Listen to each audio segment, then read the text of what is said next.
Welcome to Post-Traumatic Thriving, where we explore life's toughest issues along with the art, science, and stories of resilience. Please be advised that our guests share their raw stories of addiction, abuse, crime, and tragedy, along with tips to survive and thrive. And now, here is our host, Dr. RandallBell. Hello and welcome back to Post-Traumatic Thriving. I am Dr. RandallBell and we are here to talk about trauma and trauma recovery. And our guest today, I am incredibly excited about because he is a former UCLA professor. I did grad school at UCLA and I have a son at UCLA. So go Bruins. And I just want to welcome Dr. Mark Goulston to our show. Welcome, Mark. Well, thank you for having me. I've been really looking forward to this.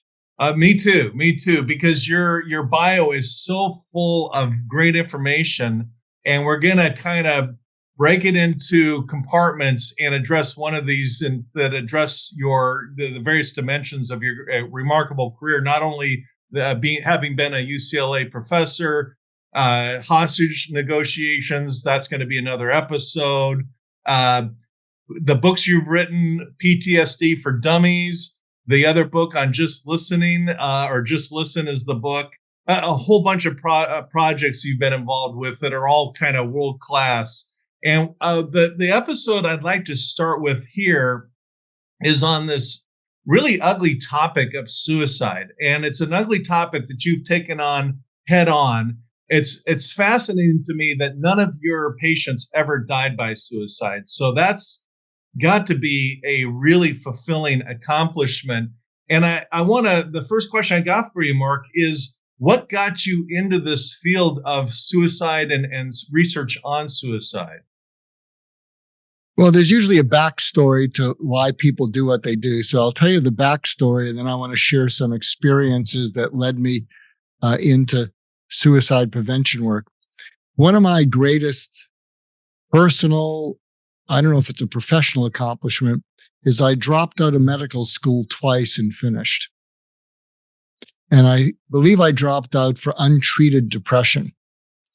So what would happen is I could read books, I could comprehend them, but then I couldn't recall them. I would highlight my books, they'd be all yellow with some wish that the highlighter would make it cement in my mind, and it didn't do it. So I dropped out the first time, worked at blue collar jobs, which I just loved. And I just loved connecting with people at the most basic levels of the community. And then I came back and the depression came back. And the second time I was about to drop out, I met with the dean of the school who cares about fundraising. And I didn't know it, but every time a student drops out, the school loses matching funds from the government.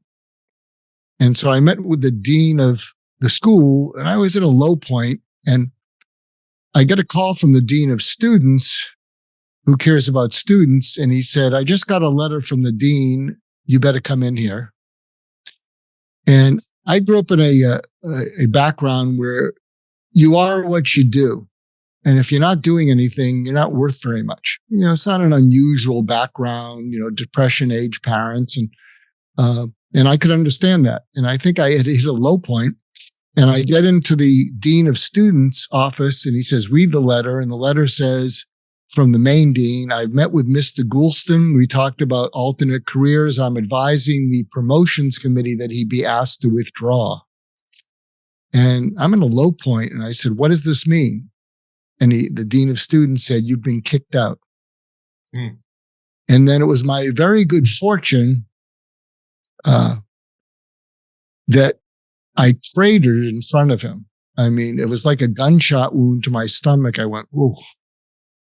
And I'm not a particularly religious person, but I felt something wet on my cheekbones and I thought I was bleeding. And I kept touching my cheekbones with my hands and looking at my hands and it was tears, and it was just raw vulnerability. Mm. And at that point, the dean of students hit me with the trifecta of hope, which I then paid forward after I came back. And he said to me, he said, Mark, you didn't mess up because you're passing everything, but you are messed up. And then he said, but if you got unmessed up, I think the school would be glad they gave you a second chance. And so here's the first leg of the trifecta of hope. He said, and even if you don't get unmessed up, even if you don't become a doctor, even if you don't do anything with the rest of your life, I'd be proud to know you. So it's kind of like an unconditional valuing or love for me without having to perform. And at that point, my tears just started flowing. I mean, he was hitting me with this compassion. What's he talking about? So that was the first leg, sort of an unconditional love. And then he said, and he said, I'd be proud to know you because you have something that we don't grade in medical school. Maybe we should, but we don't. And it's something that the world needs, and you won't know how much it needs it until you're 35. So he saw a future for me that I didn't see. What? The world's going to need something from me at 35? What are you talking about? And I'm crying even more.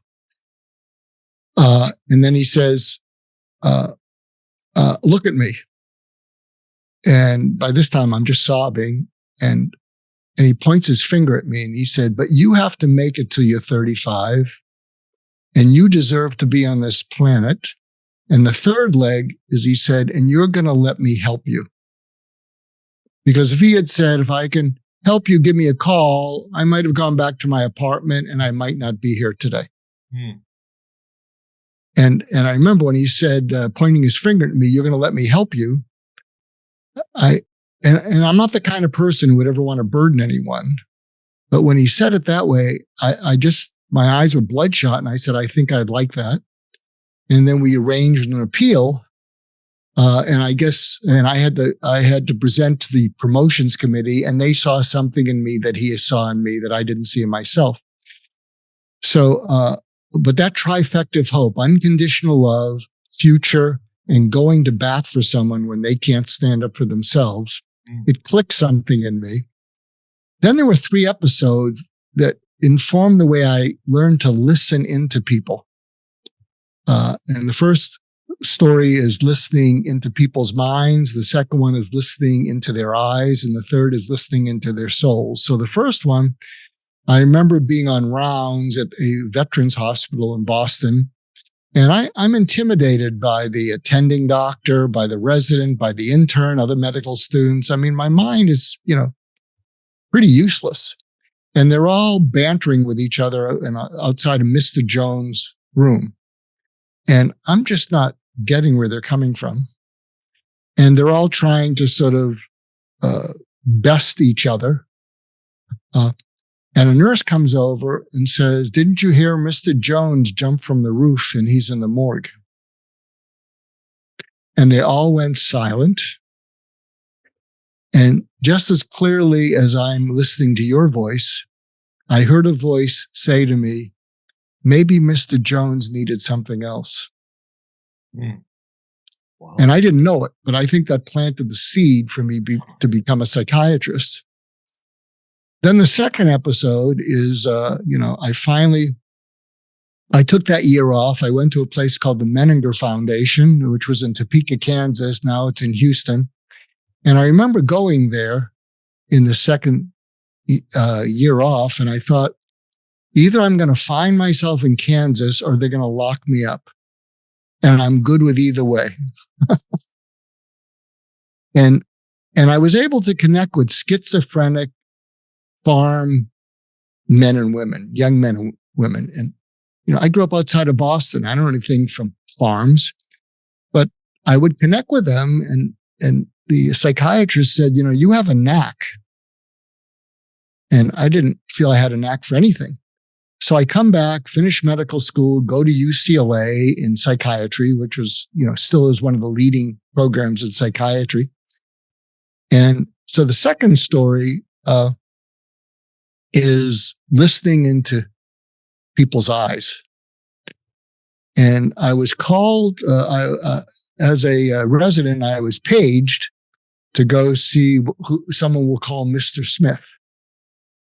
And they said, you got to go up there and write an order. He's in restraints in his arms and legs because he's kicking everything. He's kicking he's pulling at the IV. He's got a respirator in his neck. He's just pulling at everything. You got to go and write an order for the restraints and for an antipsychotic medicine because we got to calm him down.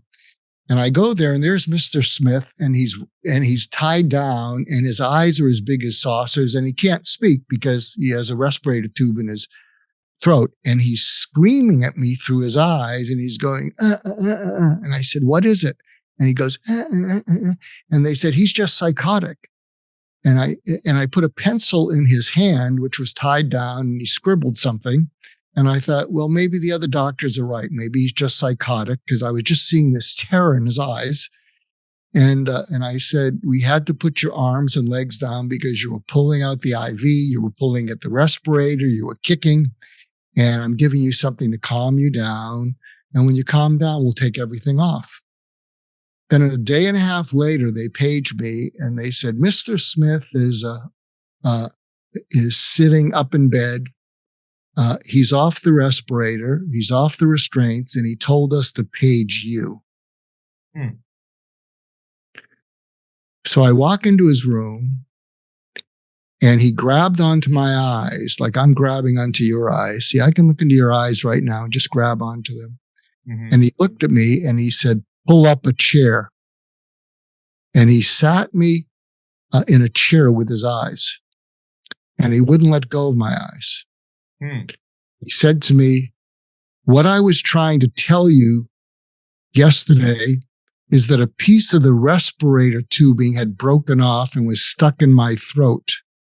And you do know that I will kill myself before I go through that again. Wow. Do you understand? And my eyes just teared up with feelings for his pain. And I said, I'm so sorry. I understand. So that taught me you need to look into people's eyes. And people are always telling us stuff, and we'll get to that. And then the third story, by this time I'd finished my training, and one of my other early mentors after the dean of students was a fellow named Ed Schneidman, and he was one of the pioneers in suicide prevention. He was at UCLA, and he used to refer me. He'd go up and do a consultation, and he would refer me inpatients that the residents didn't want to see when they were discharged because they were still suicidal. They weren't acutely suicidal, but you can't keep them there forever. I mean, you could keep them there for a month. Mm-hmm. And so there was one patient that I'll call Nancy who had made several suicide attempts. And I didn't think I was helping her at all. I mean, she would come in and she would rarely talk. She would really never make eye contact. And I didn't think I was helping her. And I was seeing her for several months, maybe a couple times a week. And at that time, I used to moonlight at Metropolitan State Hospital in Norwalk, California. And sometimes you'd be up 24 hours. You're covering for all the doctors, you're doing admissions, and you can be pretty sleep deprived if you haven't slept for 24 hours. And so after one of those weekends, Nancy comes into my office and it's a Monday. She's not looking at me. So if you're me, this is Nancy. Never looking at me. And because I was sleep deprived, as I'm looking at Nancy, all the color in the room turns to black and white. And I'm looking out there, it's a black and white room. And I thought, wow. And then I get these chills in me. And I thought, I'm having a stroke or a seizure. So because she wasn't making eye contact, it wasn't rude for me to do a neurologic exam on myself. So I'm tapping my elbows. I'm looking at my fingers, seeing if I'm seeing double. And I think to myself, I'm all here. I'm not having a stroke or a seizure. And because I was sleep deprived, I blurted out something that normally I wouldn't blurt out. I said, Nancy, I didn't know it was so bad. Because what I realized, or what I thought, is I was looking out at the world through her eyes and her feelings. The world was black and white and cold. Mm. And I said, I didn't know it was so bad, and I can't help you kill yourself. But if you do, I will still think well of you. I'll miss you. And maybe I'll understand why you had to get out of all that pain. And I thought to myself, I just gave her permission to kill herself. I'm screwed. And that was the first time she looked at me. I mean, she was kind of hesitant, and she looked at me and she grabbed onto my eyes with her eyes, just like Mr. Smith did. And I said, what are you thinking? And I thought she was going to say, thank you for understanding I'm overdue, because she'd made 3 attempts in the prior years. And she looked at me and she said, if you can really understand why I might have to kill myself to get out of this pain, maybe I won't need to. And she smiled. And then I grabbed onto her eyes, because this was the first time we made eye contact. And I said, I'll tell you what we're going to do. I'm not going to give you any treatments that have been tried before or we've tried, unless you suggest it. Maybe it'd be a good idea to try this medicine or try something or other. I said, would that be okay? And again, we're making eye contact, and she went, yeah. And then I reached in and I grabbed onto her eyes like a lifeline. Just like the dean of students grabbed onto me. And I said, I'll tell you what we're going to do. And I'm looking into her eyes, and I said, I'm going to find you wherever you are. And when I get there, I'm going to keep you company as long as it takes. Would that be okay? And then she smiled, and her eyes got a little watery. And she said to me what I had said to the dean of students. I think I'd like that. And then she began to heal from the inside out. And I share that with you because, and I want your input about this. I did write PTSD for Dummies. And it's pretty well reviewed. But I would say for 15 years, I've been trying to change the title of the problem to what it really is, which is re-traumatization avoidance, RTA.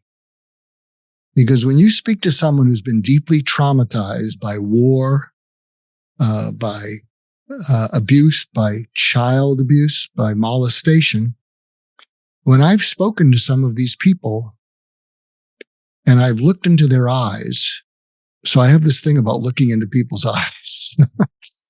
And I said, and when I would say to them, good for you, you're so strong, you got over that.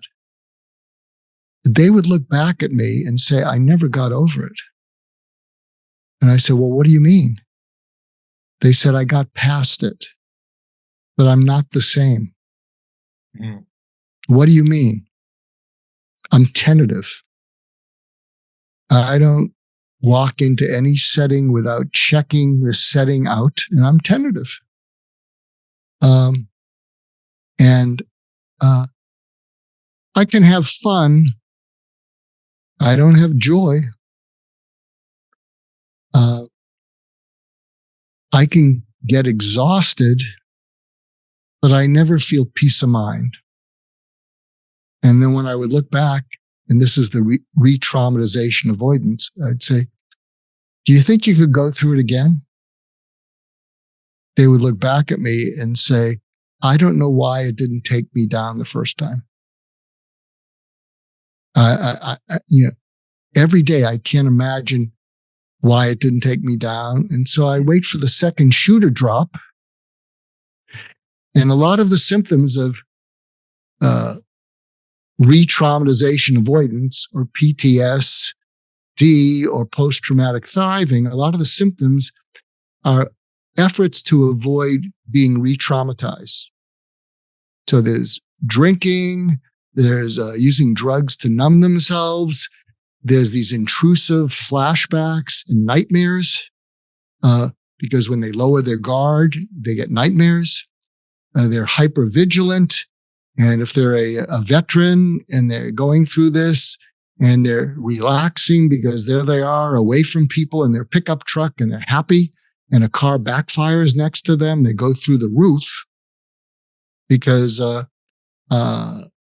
it just shocks their system. And so what has informed my work with suicidal patients and traumatized people is, you don't want to dwell on it, but you want to keep going into what they've been running away from. And I've given a name to it, which is there were a couple books that I wrote, co-authored during the pandemic. One is called Why Cope When You Can Heal. And the other book is From Trauma to Triumph. And the name is Surgical Empathy. And I think you'll understand this, and I hope your listeners or viewers will understand this. What I've observed with a number of people who are suicidal is they form psychological adhesions to death. It's not an attachment.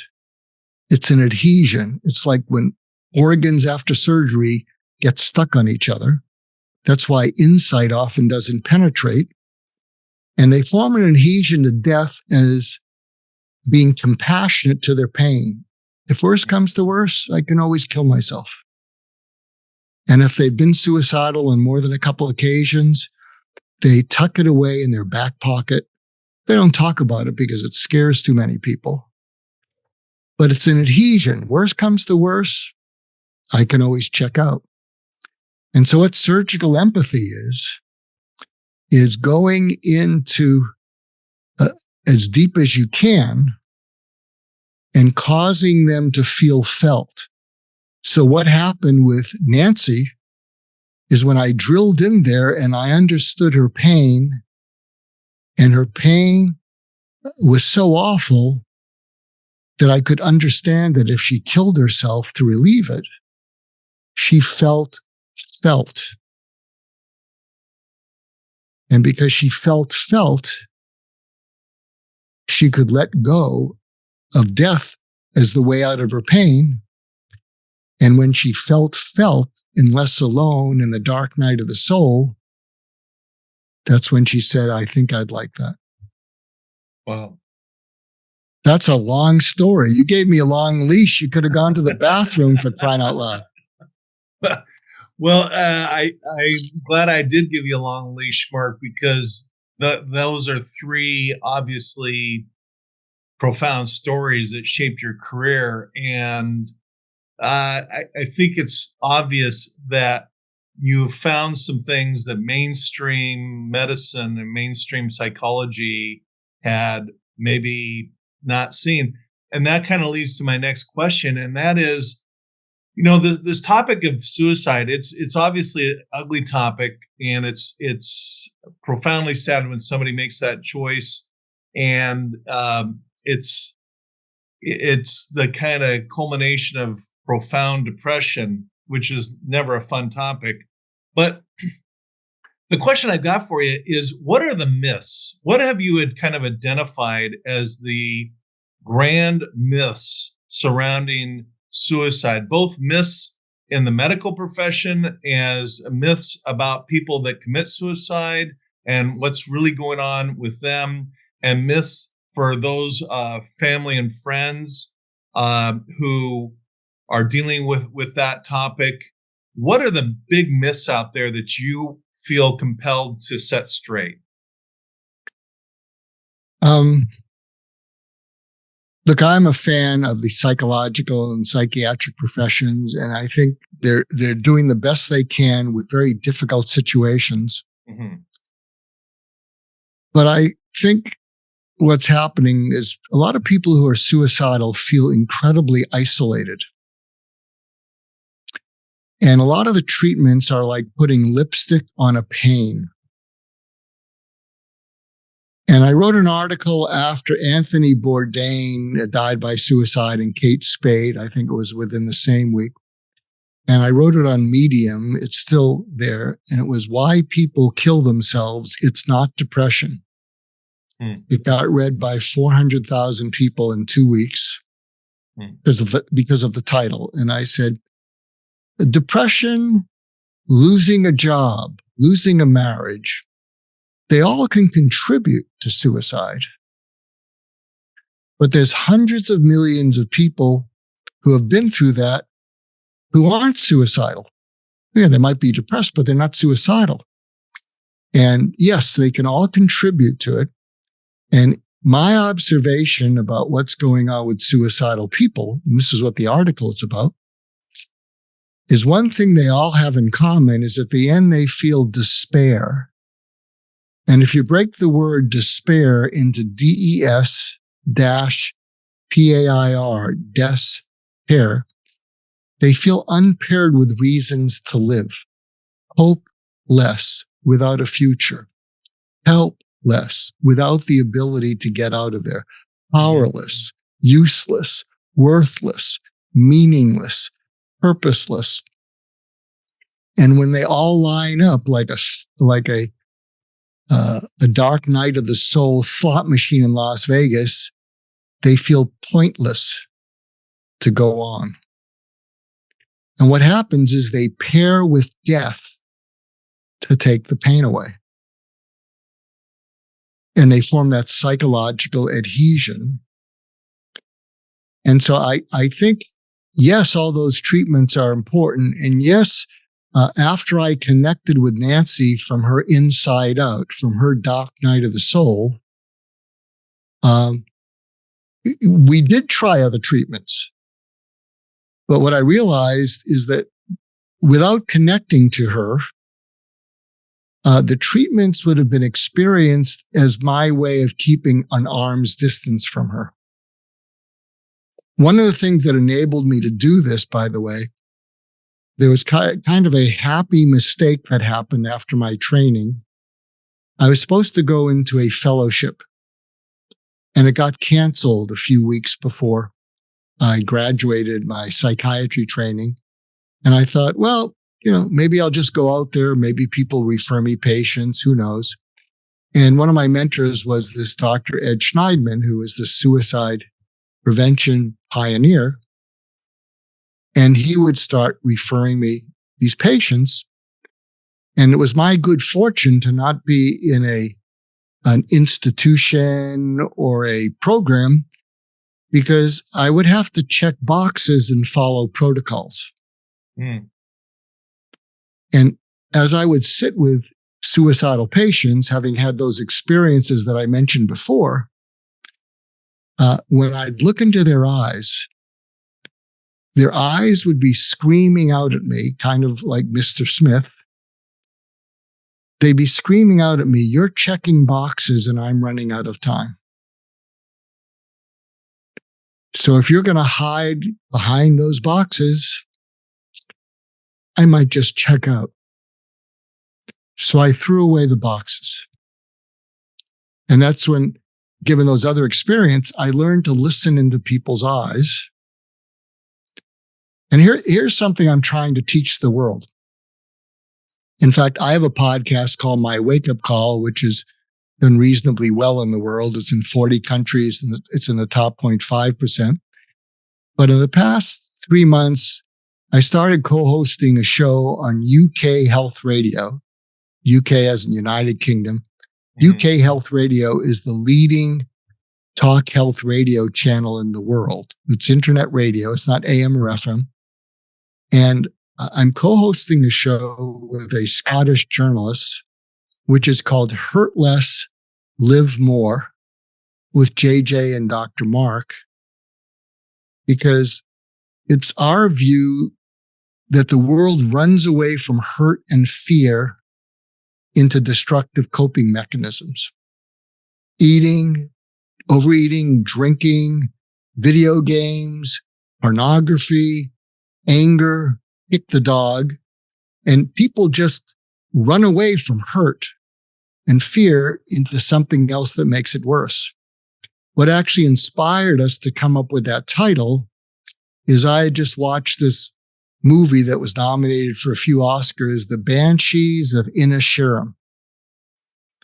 And it's a wonderful movie about two best friends in a rugged part of Ireland. And one of them wants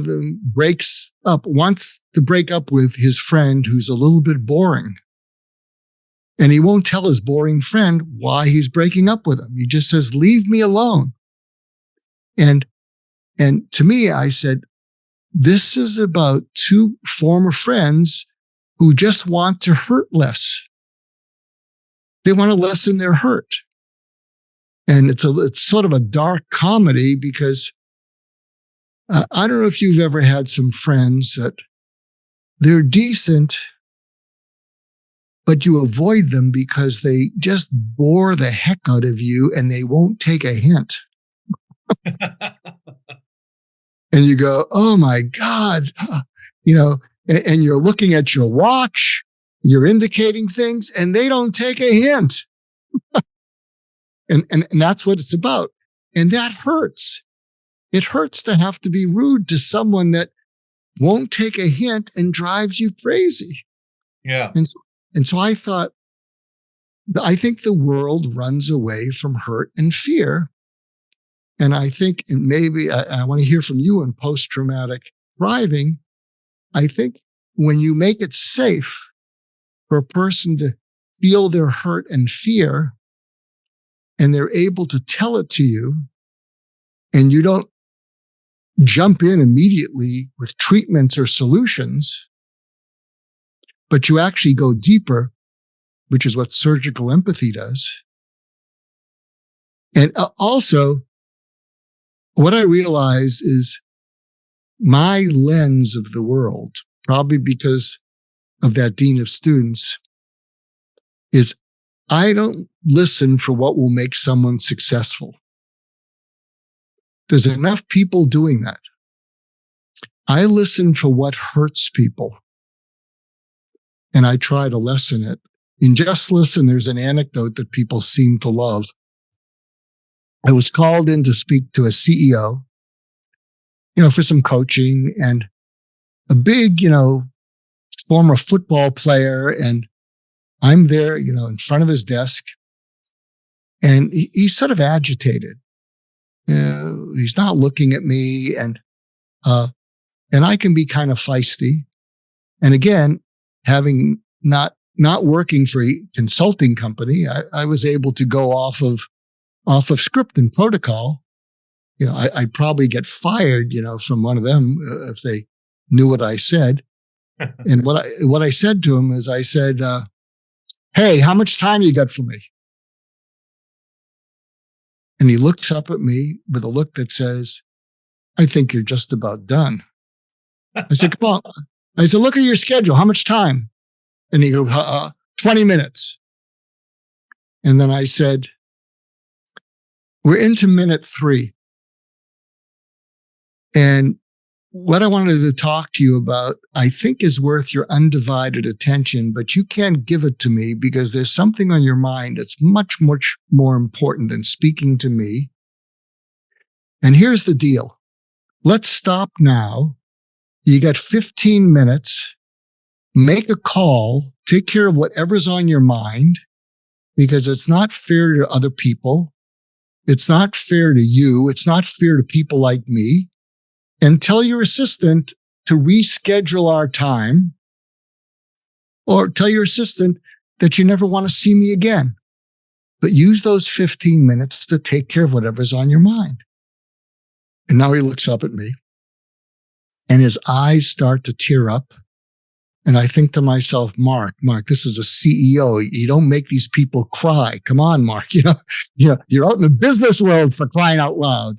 And he looks at me and his eyes tear up and he said, "You know something that people around me don't know, because I'm very private. my wife's having a biopsy and it doesn't look good. And I said, go be with her. You shouldn't be here. Leave. Don't make a call. Go leave. And then he looks at me and he shakes his shoulder like a St.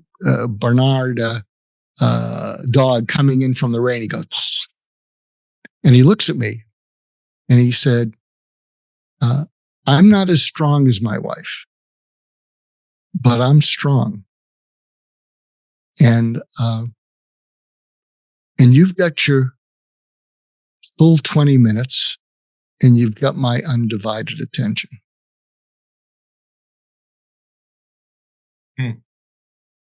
So can you see the power of that, of being able to go underneath what's going on with people? Yeah. It seems to me that you have a knack for walking in the door rather than an agenda to push, to read people, looking into their eyes and looking into their soul and getting a read of what they need rather than dictating your agenda on them. And it's on one hand a simple principle, but it's very powerful and it's also very rare. It's unfortunately not adapted enough. And I learned the concept quite differently than you did by my prison volunteer work, because you walk into San Quentin prison and that's intimidating by itself. And I realized that I had nothing of value for the folks that are locked up for life that I was meeting with. And so I didn't have an agenda because I'm in over my head. And so I just sat down, shut up, and listened. And that turned out accidentally to be the exactly right thing to do. So I didn't have the conscientious framework that you clearly had in terms of designing these interactions to listen and get reads. I did it because I was just scared to death to say anything. but by just sitting and listening and getting and allowing people to share their stories in a safe place without judgment from somebody who's just there to understand, not to judge, but to just understand, in and of itself, I think is a really powerful principle. And I think you and I have landed on somewhat a similar space, and if not the exact same space, but from two different directions. You're more, well, you had that experience that you had with your medical school, and I think that helped obviously form your path. And since that day in San Quentin, that just changed me forever. To just sit down and listen without judgment, I realized there just how powerful that concept is. That's my take on it. Yeah, well, I'll share something with you, and I'm actually going to do an experiment with you. So wish me luck to demonstrate this. Okay. About 4 years ago, I was a main speaker in Moscow along with Daniel Kahneman. He wrote a book, Thinking Fast and Slow, Nobel Prize winner. And I was there because my books, 5 of my books have done pretty well in Russia. Mm-hmm. And my whole presentation, and there's some video clips I can send you. What I wanted to teach the audience of 1,000 businessmen and women is that underneath people listening to you, they are always listening for something that is not obvious and is often not conscious.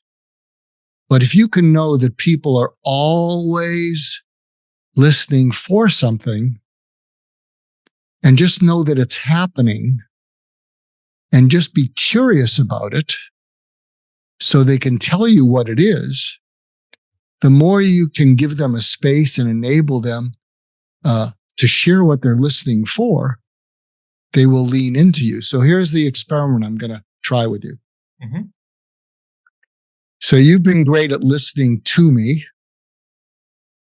You've been wonderful. You've given me a long leash. I've more than taken advantage of it.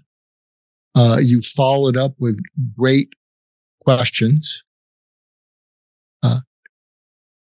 But here's what I'm sensing you're listening for underneath your listening to me.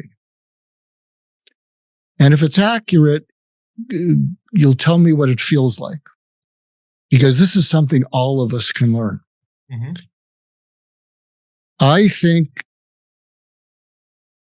one of the things that you want to do for your listeners is to honor their trust and confidence in you to bring them value. And the last thing you want to do is waste their time, because they've given you the gift of their attention. Mm-hmm. So you're listening for, with your guests, people that can bring them value. Value of something that they can relate to, something they can apply to their lives, something that may be something that they'd never heard before, something that they could do immediately. And you're listening for that because that's the best way to honor their trust and confidence in you. And you're also listening for someone you have to protect them from. Maybe someone who's a best-selling author, but he or she is awful. And you're thinking, I got to tell them we can't post the interview. I can't do this to my listeners and viewers. It's not fair. And hopefully you screen them well enough so you don't have to do that often or ever. But is any of that accurate, what I just said, that's what you're listening for? I think you're pretty much, Mark, right on the money.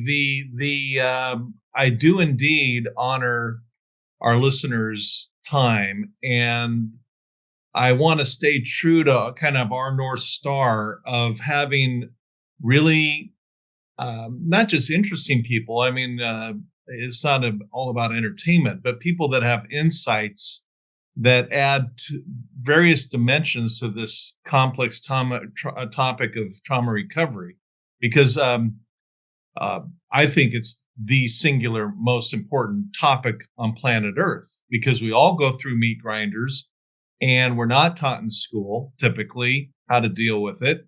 And I'm trying to bring this conversation out. And so, of course, we're always looking for folks who bring something to the table.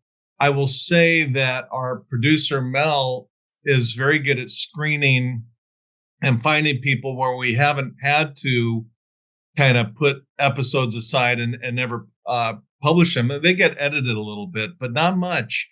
And I think that everybody fortunately, everybody we've had on, and we've had some, like yourself, some very big names. But I think people that have really researched it and have been through trauma, and you went through your trauma in medical school, and we've had folks that have been through trauma of committing crimes, being victims of crimes, and everything in between. Everybody just adds another layer and another dimension I think is very valuable. So I get what you're saying, that and I don't want to be, Mr. Policeman and regulate what comes out, because everybody has their own story, and I want people to share their story authentically. But I want, I see my role as kind of a facilitator. Find really great guests, honor the audience's time, and hopefully ask questions that the audience themselves have on their minds. And hopefully mimic that. It's not about my agenda. It's about a more holistic point of view.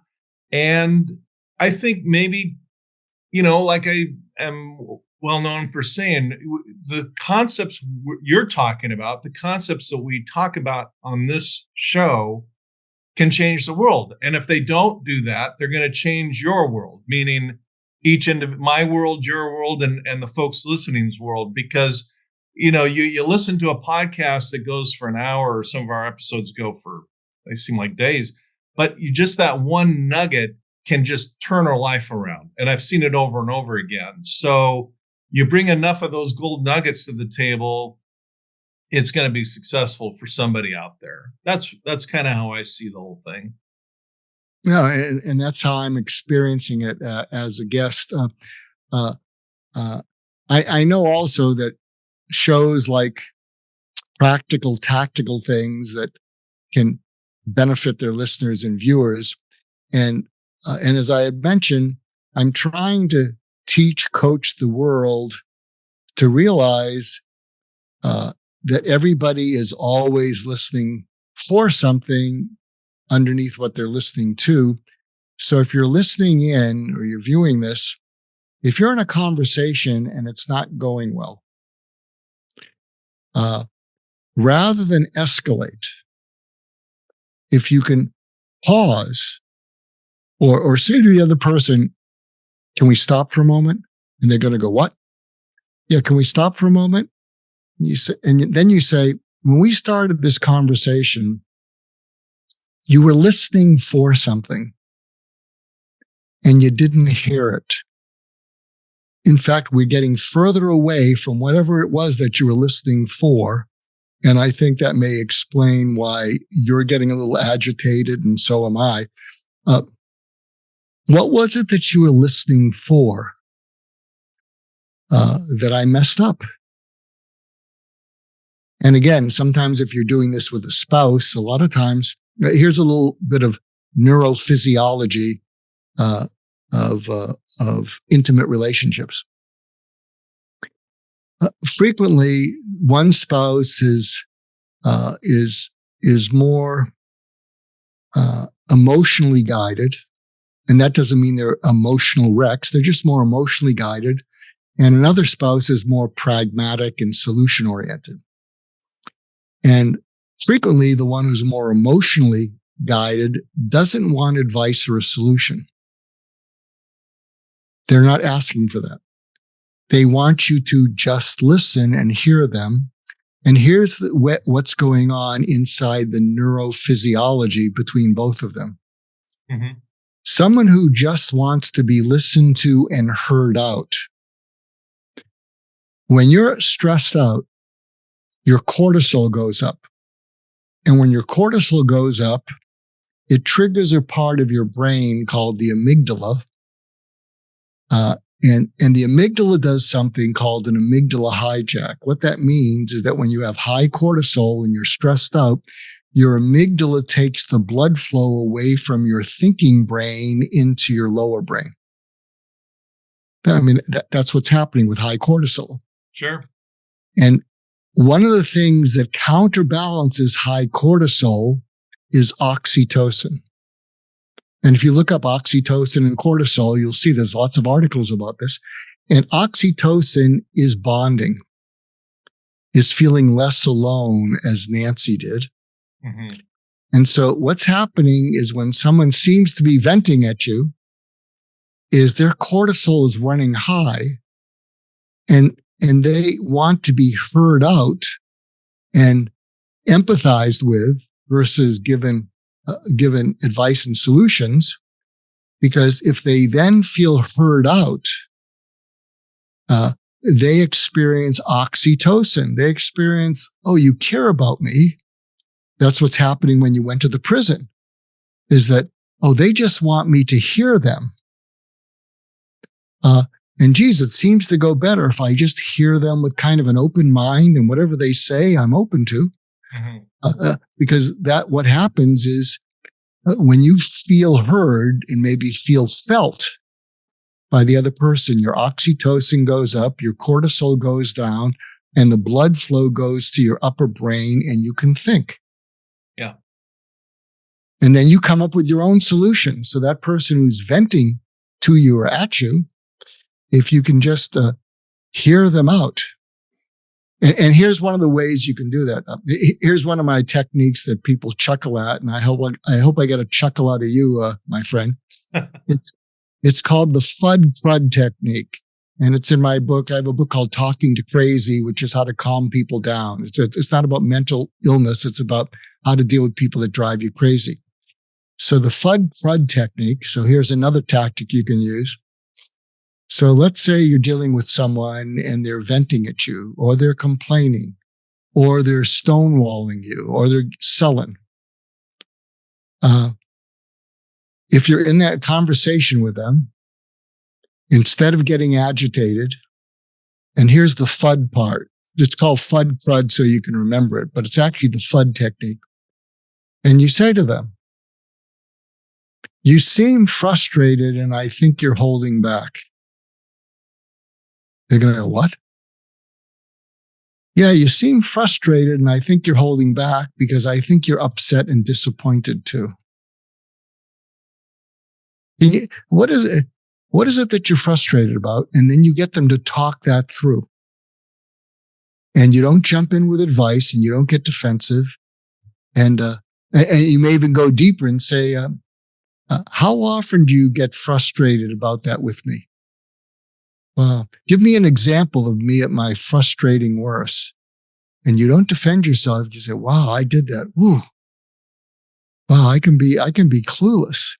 And then you shift over to, "And what upsets you?" "Well, because we've had this conversation multiple times and you said you'll change and you never do." And then you get them to talk that out.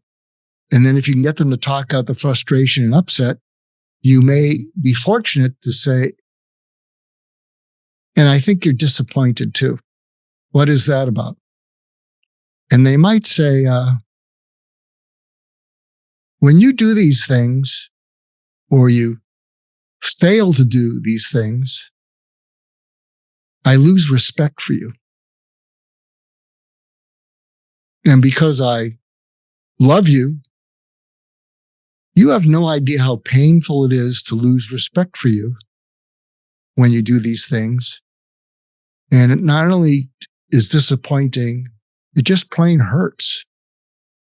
But can you see how that conversation might be able to shift something into a direction like it never would have gone?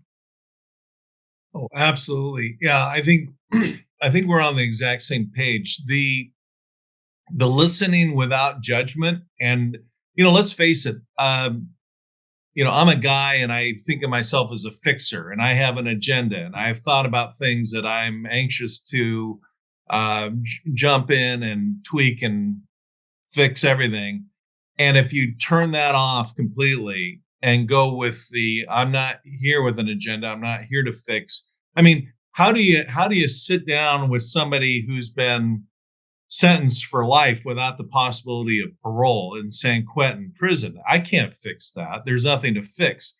It took me that kind of moment to realize that I don't have a solution. There is no solution to that issue. But what I can do, and I've learned that this, not just in San Quentin, but with the different disasters I worked on, where I was on the Bikini Atoll with the nuclear weapons test sites, and I saw a guy down the beach all by himself. And I wandered down there and introduced myself. We sat down on a coconut tree log, and he told me about the day of the nuclear weapons test that ultimately resulted in his daughter passing away.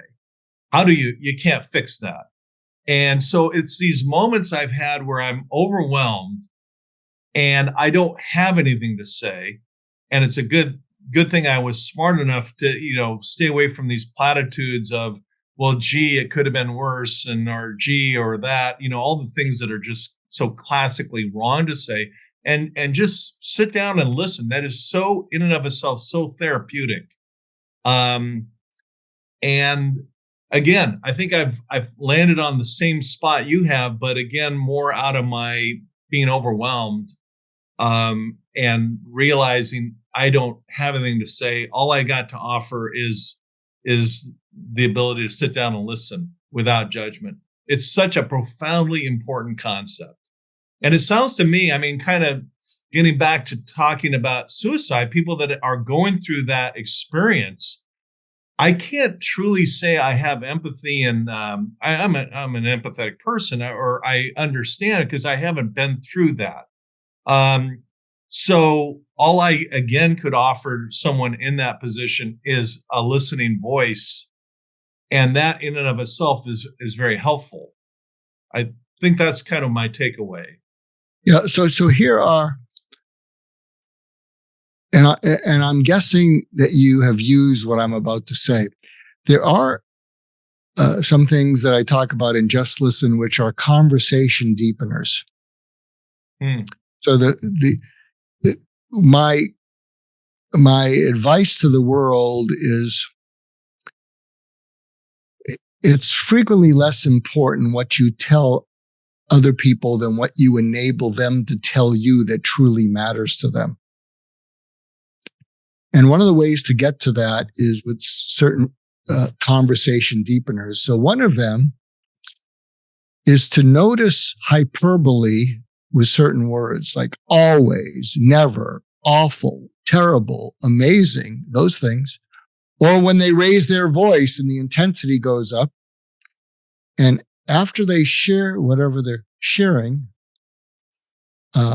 instead of jumping in with anxiety, oh, it'll be okay, or a platitude, you pause long enough for them to feel that you considered what they said versus rejecting it. And you say more about the awful. What? Yeah, say more about the awful. Say more about the terrible. Mm-hmm. And then another question beyond the say more is a few other questions.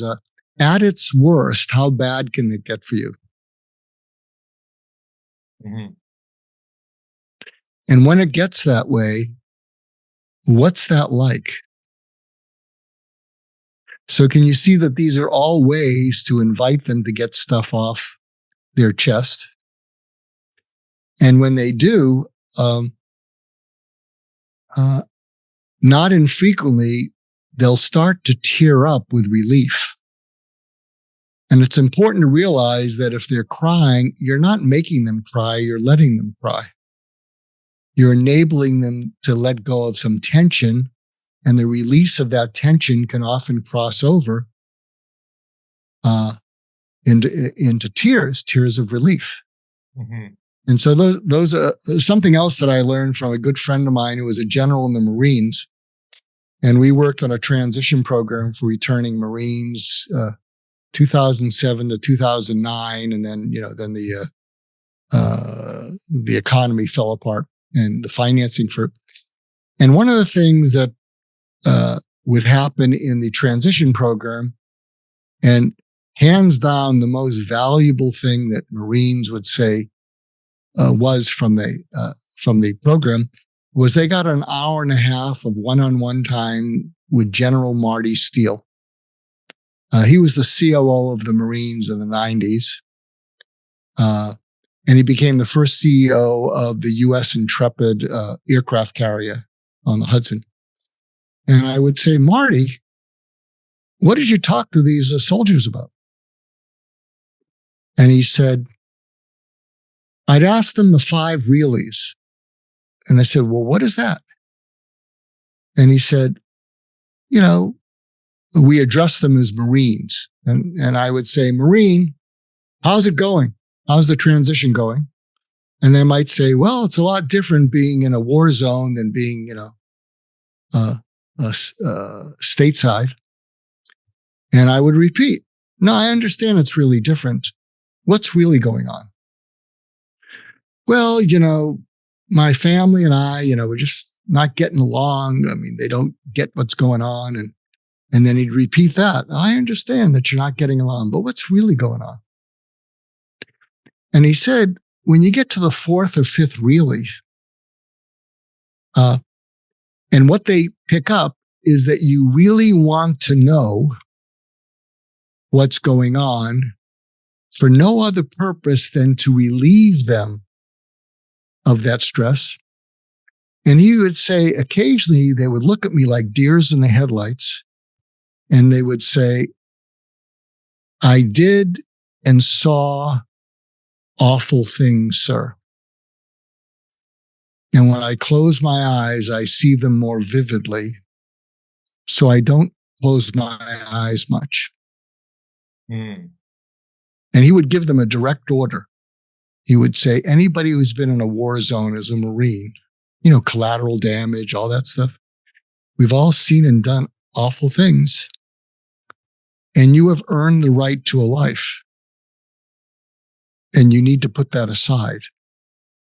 All of us Marines in active duty, when we're in, that's part of who we are. And I want you to put that aside because you've earned the right to a life. And he would get letters from spouses saying, you saved my spouse's life. So that's another tactic you can say to people, what's really going on? Mm-hmm. And by the way,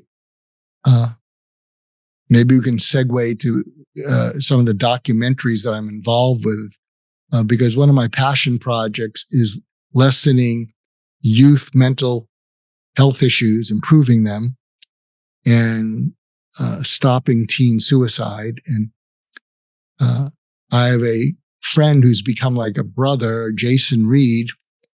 His 14-year-old son died by suicide 5 years ago. And his son left a suicide note saying, "Tell my story," which is an Amazon Prime documentary, which Jason put over $200,000 into. And he interviewed families. He interviewed experts. That's where he met me. I was one of the experts. Mm-hmm.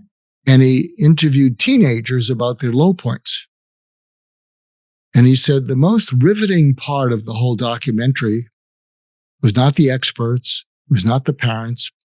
It's when teens talked about their low points. So he's recently created another documentary, and I'm an executive producer on it, called "What I Wish My Parents Knew," because it's what he wished he'd known, but was too late. And he interviewed, I think, 8 or 9 teens about their low points. Nothing fancy about it. It's all green screen. They don't cut to the playground with where they're kicking the soccer ball around. He just, says basically, tell me about your low point.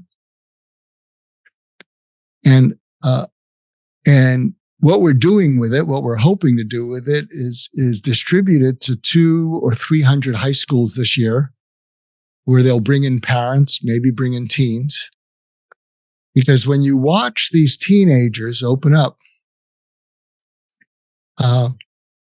they're just open, raw, and calm. And when we do joint presentations, again, we can't do it because there's just too many. So we're just having high schools watch this and then bring in a facilitator. Mm-hmm. But when we do show the video, I orient the parents by saying, write down these 5 words: complain, blame, excuses, threats, moody. Complain, blame, excuses, threats, moody, because that's the language of your teenager. And what happens is when they do any of those things, they trigger you. And when you get triggered, you're not empathic. And so your teenager feels they can't open up to you because they don't think you can be empathic. But what they don't realize is you do care about their feelings, but they've triggered you with the complain, blame, excuses, threats, moody. Mm-hmm. And when you watch these teenagers,